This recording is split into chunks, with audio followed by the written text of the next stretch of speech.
இன்றே டவுன்லோட் செய்து உங்கள் ஃபேவரட் ஷோக்களை என்ஜாய் பண்ணுங்க. மீனா, அண்ணே, அண்ணனுக்கு ஒரே ஒரு உதவி பண்றியாமா? என்னண்ணே இது உதவி எல்லாம்? என்ன பண்ணணும் சொல்லுங்கண்ணே. ஊர்ல நம்ம அப்பா நிலம் இருக்குது இல்லம்மா, ஆ, அது அப்பா காலத்துக்கு அப்புறம் நம்ம 2 பேருக்கும் தான் சேரும்மா. அந்த இடம் இப்போ நல்ல விலைக்கு போகுதுன்னு சொல்றாங்கம்மா. அந்த இடத்த நீ என் பேருக்கு எழுதி கொடுக்கறியாம்மா? அண்ணே, இதெல்லாம் ஒரு கேள்வியாண்ணே? எல்லாத்தையுமே நீங்க எடுத்துக்கோங்கண்ணே. இல்ல மீனா, அந்த இடத்த வித்து வெண்பாவுக்கும் சேதுவுக்கும் அவங்க பேர்ல கொஞ்சம் பணத்தை பேங்க்ல போட்டு வைக்கதாம்மா. நாளை பின்ன எனக்கு ஏதாவது ஒண்ணு ஆச்சுன்னா அவங்க எதிர்காலம் நல்லா இருக்கணும் இல்லம்மா, அதான். இப்படி எல்லாம் பேசாதீங்க. அப்படியெல்லாம் எதுவும் ஆகாதுண்ணே. நீங்க நல்லா இருப்பீங்கண்ணே. உங்க பிள்ளைங்க 2 பேருக்கும் நல்ல வாழ்க்கை அமைச்சு கொடுத்து பேரம் பேத்தி பார்த்து நல்லா வாழ்வீங்கண்ணே.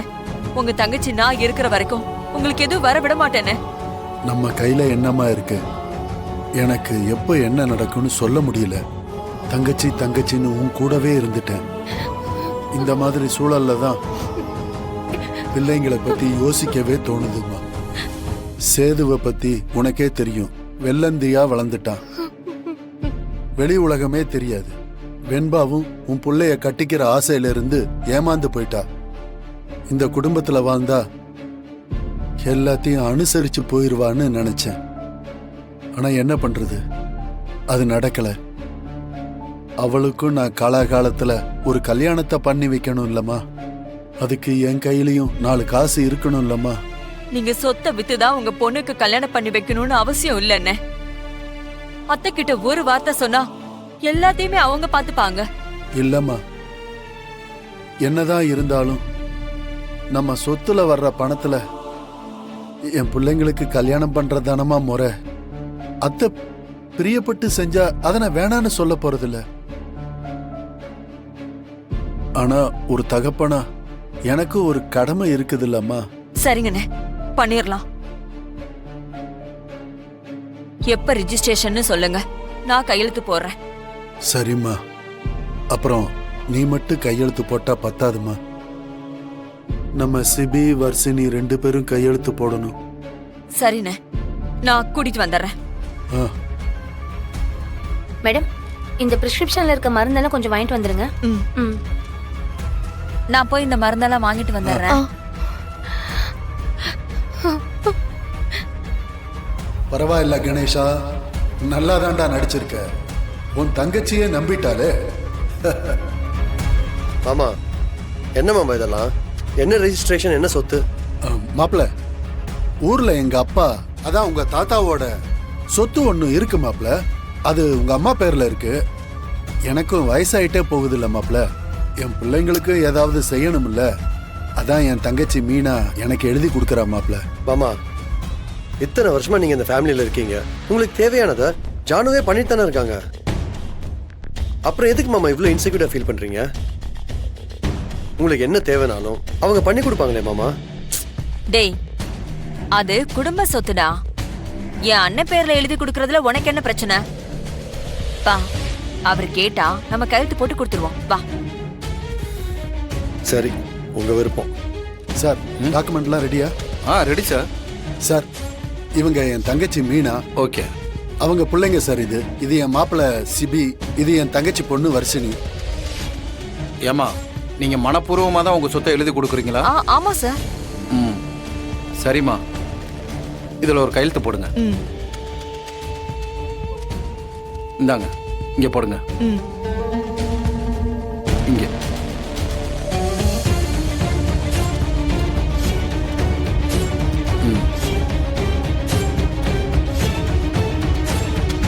மாப்பிள்ள, நீ போடு மாப்பிள்ள.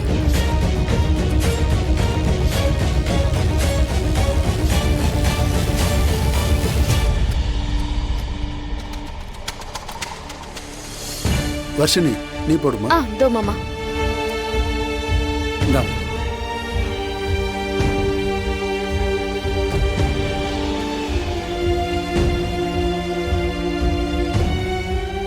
சார், நீங்களும் ஒரு கையெழுத்து போடுங்க. சரிங்க சார். நீ கேட்ட பணம் இதுல 20,000 ரூபாய் இருக்கு. தேங்க்ஸ் தமிழ்.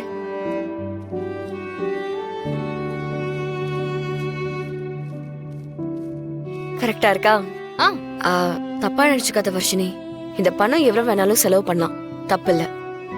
ஆனா அந்த பணம் நியாயமான விஷயங்களுக்கு நியாயமா செலவு பண்ணணும், வேஸ்ட் பண்ணக்கூடாது. 1 ரூபாய் வேஸ்ட் ஆனாலும் அது நம்ம உழைப்ப உதாசீனப்படுத்தினதுக்கு சமம். ஓ எனக்கு தெரியும் தமிழ். ம். ம் வர்ஷினி, ஒரு நிமிஷம். விரல் என்ன இங்க? ஓ இதுவா?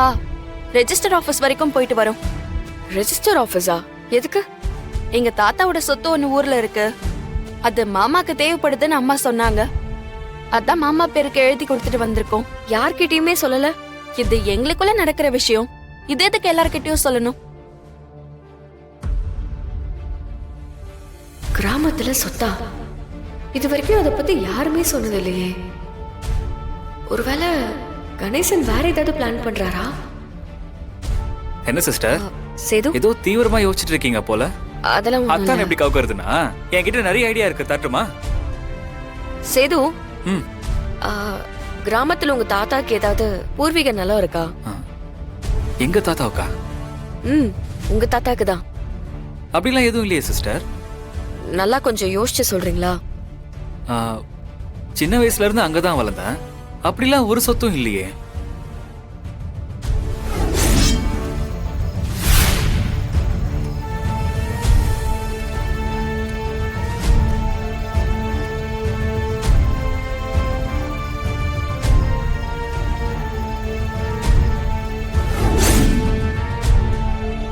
என்னாச்சு சிஸ்டர்?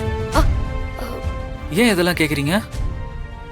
ஒண்ணும் இல்ல சேது, அத்தை ஊர்ல இருக்கிற சொத்தை பத்தி பேசிக்கிட்டு இருந்தாங்க, அதான். ஓ, ஏதாவது வாங்கறதுக்காக பேசியிருப்பாங்க. ஏன்னா பிறந்து வளர்ந்த ஊர் இல்லையா, அந்த ஊர்ல நமக்குன்னு ஒரு சொத்து இருந்தா நல்லா தானே இருக்கும். அதுக்காக கூட ஜனாமா கிட்ட சொல்லி ஏதாவது சொத்து வாங்குறதுக்காக பேசியிருப்பாங்க. ம். மற்றபடி எங்களுக்குன்னு பூர்வீக சொத்துலாம் இல்லை. எல்லாமே ஜனாமா கிட்ட இருக்கிறது தான். சரிங்க சிஸ்டர். ம். ஏசி சர்வீஸ்க்கு வர்ற மாதிரி ஒரு 2 பசங்களை செட் பண்ணி வீட்டுக்கு அனுப்பி வை. என் மச்சானுக்கு ஒரு ஆக்சிஜன் சிலிண்டர் வச்சிருக்கானுங்க, அதுல பாய்சனைடு கேஸை ஃபில் பண்ணணும். சார், ஏய், என்ன? இது கொலை கேஸ் சார். எனக்கு தெரியாதா? சொன்னதை மட்டும் செய். உடனே ஆட்களை ஏற்பாடு பண்ணி வீட்டுக்கு அனுப்பி வைக்கிற வேலையை பாரியா. யாருக்கும் எந்த டவுட்டும் வந்துடக்கூடாது, அது ரொம்ப முக்கியம். சரிங்க சார். நாளை பின்ன மாட்டிக்கிட்டா என்ன காட்டி கொடுத்துறாதீங்க சார். ஏய், அதெல்லாம் ஒன்றும் நடக்காது. நான் இருக்கல, நான் பாத்துக்கிறேன். முதல்ல அந்த பசங்களை வர சொல்லு. ம் சரிங்க சார்.